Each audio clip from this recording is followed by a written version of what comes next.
महागाईच्या जमान्यात तुम्हाला 50 रुपयात कसं परवडतं? देवाचा आशीर्वाद. बस बस, सेवा आहे म्हणा, सेवा आहे म्हणा फक्त, आहे की नाही?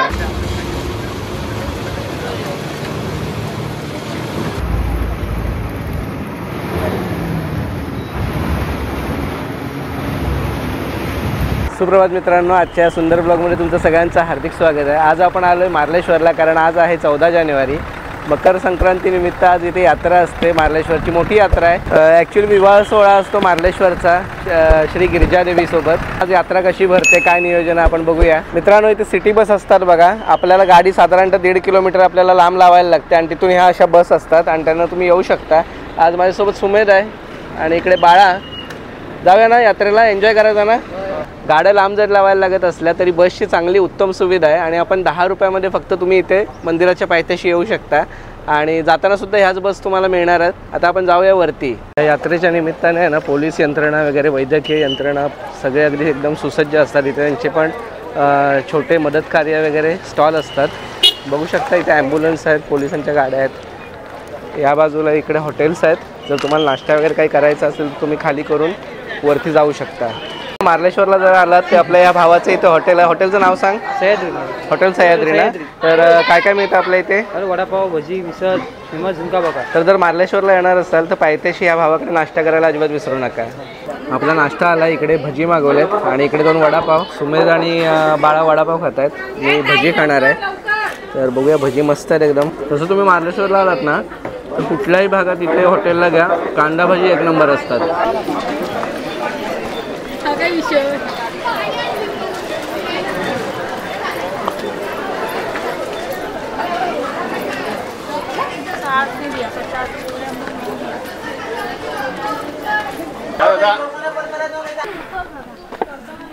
जवळपास अर्ध्यापर्यंत आलोय आणि दम लागलाय.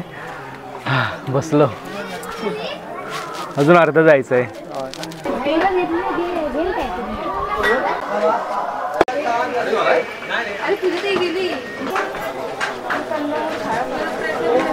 पावन करी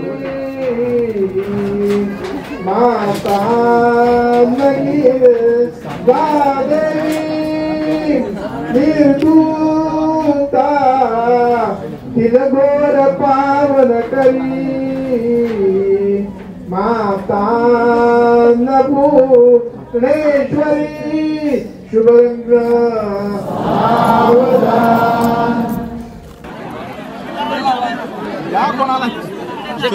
देव समयले आहे, देव आहे. जरा मागे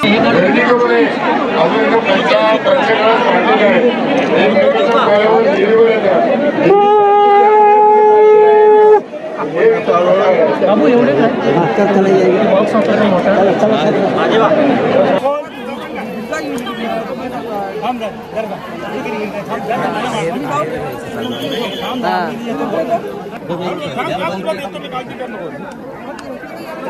माझे रत्नागिरीवाल्या काढतात, मला पाठवत काही. चला पटकन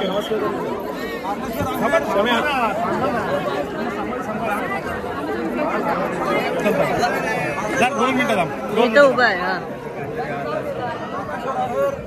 2 मिनिटं काका देतोय.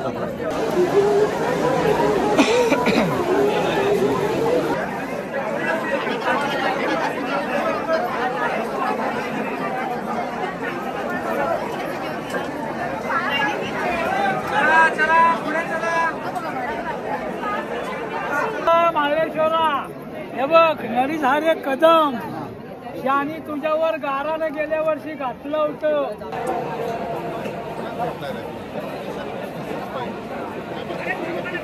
मित्रांनो, लग्न सोहळा पार पडला, तुम्ही बघितला. तिथे आपले मित्र भेटलेत, कोकण संस्कृती चॅनलचे चालक मालक. नमस्कार संजय. जरा कसा अनुभव होता लग्नाचा? वेगळाच अनुभव आहे. मला वाटतं आपण कांतारा वगैरे चित्रपट पाहिला असेल. पण कोकणात तसं काही बऱ्याच चालीरीती परंपरा आहेत. त्यातल्या त्यात मार्लेश्वरचा विवाह सोहळा एक अनोखा एक्सपिरियन्स देणारा आहे. रात्री खरं तर पालखी जेव्हा प्रस्थान होते तेव्हाच जे काही ॲडव्हेंचरस म्हणतात ना, धावणं असतं काळोखातून, ते अनुभवण्यासारखं आहे.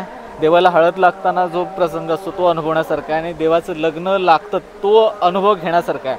आणि जेव्हा तुम्ही मार्लेश्वरला याल तेव्हा आहे ना, भारीच. म्हणजे खरं तर इकडे ना एक स्पिरिच्युअल एनर्जीचा एक्सपिरियन्स होतो. कारण कसं आहे, इथे पाठीमागेच लहान मुलं फॅमिली वगैरे घेऊन सगळेच रात्री झोपतात पण देखील म्हणजे आता फार कमी माणसं झाली म्हणतात पण रात्री मी पाहिलं. काल पण तुम्ही वस्तीला होतात. हो हो हो. आणि हे सगळं एक्सपिरियन्स करायचं असेल तर मकर संक्रांतीला आणि एक दिवस अगोदर तुम्ही मार्लेश्वर अंगवली मठ येथे आलं पाहिजे आणि नंतर मग इकडे मार्लेश्वरच्या ठिकाणी आलं पाहिजे. नक्की. तरच तुम्हाला हा अनुभव घेता येईल. अजून एक आपले मित्र इथं भेटलेत गुरव दादा. तर त्यांचं सुद्धा युट्यूबला चॅनल आहे सह्याद्री कोकण. सह्याद्री कोकण. तर त्यांचे पण व्हिडिओ आपल्या कोकणातले असतात. छान छान व्हिडिओ असतात. कसा अनुभव होता? अनुभव तर आम्ही तर याच गावातला आहे मारळमधला त्यामुळे मला तर अनुभव पण मी तरी मार्लेश्वरच्या पालखीबरोबर येतो आम्ही आणि तो एक वेगळाच अनुभव वेगळाच आनंद. तिकडे राहण्याचा जो आनंद आहे ना तो वेगळाच असतात.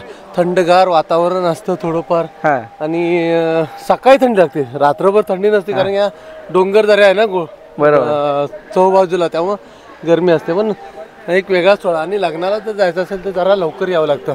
मुहूर्त इथं काढला जातो आणि मग नंतर लवकर जावं लागतं. पण हे वेगळाच आनंद. पण तुम्हाला पण इथे मार्लेश्वर पर्यंत ते पोचावं लागेल. ते अनुभवायचं असेल तर खरोखरच मार्लेश्वरला यावं लागेल. नक्कीच नक्कीच.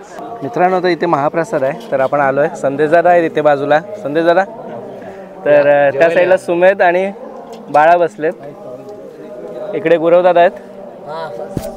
महाप्रसादाचा आस्वाद घेऊन झाला मित्रांनो. महाप्रसाद असू दे प्रसाद असू दे देवाचा कुठलाही प्रसाद असू दे तो एकदम मस्तच लागतो रुचकर लागतो. नक्कीच नक्कीच.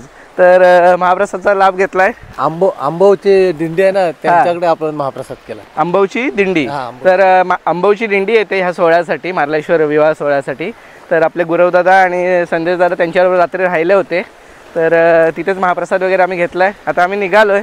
तुम्हाला पाणी दाखवतो. इथे डोह आहे. त्या डोहाला काय म्हणतात माहिती आहे? करंबेळीचा डोह. तर तुम्हाला तो डोह दाखवतो. मित्रांनो किती सुंदर परिसर आहे बघा. वरनं त्या साईडनं आता गर्दी वगैरे त्या साईडला वॉटरफॉल आहे म्हणजे धारेश्वर धबधबा जो आहे आता इथून दिसत नाहीये तर ते पाणी येतं. आता थोडं पाणी कमी आहे. तर हे खाली दिसतंय ना तुम्हाला चित्र किती मस्त आहे ना. त्यात वेगळं काय तुम्हाला वाटतंय बघा. त्यात वेगळं वाटण्यासारखी गोष्ट म्हणजे ही आपल्यासारख्या हुशार माणसांनी केलेली ही घाण. कसं वाटतंय ते आहे की नाही. तर अशा ठिकाणी मित्रांनो प्लास्टिक बॉटल्स वगैरे हा जो आपण कचरा करतोय ना हे करू नका. एवढा छान सुंदर डोह आहे आणि ते विद्रूप करून टाकलेला आहे. बरोबर ना? बरोबर. हा डोह करंबेळीचा डोह आहे आणि याची आख्यायिका अशी आहे की त्याचा अंत लागत नाही. अशी म्हणजे अजून त्याची खोली किती आहे? खोली किती आहे माहित नाही. ओके. आणि देवाची करंबेळी म्हणून म्हणलं आणि आता यात्रा झाल्यानंतर उद्या तिच्यामध्ये परडी सोडली जाते. देवाची परडी ना सोडली जाते आणि ती परडी सोडणारच असतो तो देवळापासून इथपर्यंत उलट्या पायी असं यायचं. त्यांना मागे बघायचं नसतं अगदी डोहापर्यंत जायपर्यंत. ओके. आणि असे एक पवित्र ते ठिकाण आहे. परंतु ते लोकांनी कसंही केलंय ज्यावेळेस आम्ही इथं असायचो ना पहिले लहानपणी यायचे तेव्हा ती घाण मी काढायचा. मी स्वतःहून काढायचा. तेव्हा ती घाण मी स्वतःहून काढलेली म्हणजे प्रथा बऱ्याच जणांना माहिती पण नसेल कदाचित. किती वेळा मी ती घाण काढलेली आहे. बरोबर. जाऊन आतमध्ये आणि इथून उड्या वगैरे मारणं हे आमचं असं चालूच असायचं. इथून वरून उड्या मारायचा मस्त मजा करायची. बाकीचं बाहेरचं कोण पोहत नाही ह्याच्यामध्ये. बरोबर. कारण मित्रांनो बघा त्या साईडला खूप लाईन आहे खूप मोठी लाईन आहे आणि जेवढे लाईनमध्ये उभे राहिलेत ना माणसं ते सगळे त्या बाजूला प्लास्टिक बॉटल्स कचरा वगैरे टाकतात आणि वाळत शेवटी या इथे डोहामध्ये येऊन पडतो. मार्लेश्वरला आल्यावर हे आमचे मित्र आहेत तर यांचा स्टॉल आहे बघा. इथे तुम्हाला मँगो फ्लेवर लस्सी त्याच्यानंतर ताक दही सगळं काही मिळेल. दादा नाव सांगा स्टॉलचं. शिवामृत सरबत सेंटर. शिवामृत सरबत सेंटर. तर नक्कीच दर्शन वगैरे घेतल्यावर तुम्ही इथे थंड व्हायला येऊ शकता. आणि घरगुती. घरगुती घरगुती एकदम अगदी घरगुती.